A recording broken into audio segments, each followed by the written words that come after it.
Shkodra u trondit nga një atentat mafioz mbrëmjen e 4 shtatorit. 34 vjeçari Kristian Kola ishte duke pirë kafe në mes të qytetit, në një lokal të Kinema Republika, ku u qellua nga afër nga një person i maskuar me pistolet. Ngjarja ndodhi në mes të qytetit. Krimi është ende i pasbardhur dhe nuk ka asnjë të arrestuar.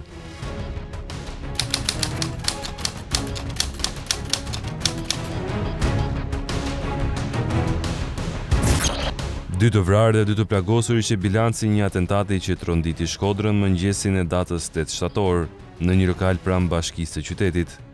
Shënjestër atentatit ishte 43 vjeçari Erogen Brajović, alias Vaso, i cili është antar i fisit të Bajrit, vëllai Denis Brajović.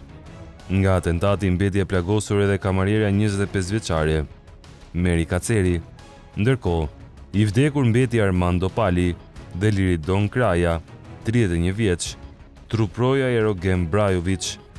Autori 21 vjeçar, Ragip Gila, u vu në pranga nga policia pak minuta pas krimit. Rasti i Ragip Gilës është domethënës.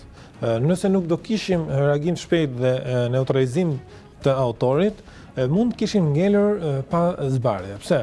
Sepse autori me viktimën nuk kishin lidhje të drejt për drejta. Dhe këtu shikojmë se sa e vështirë është për të zbardhur një ngjarje të kësaj natyre.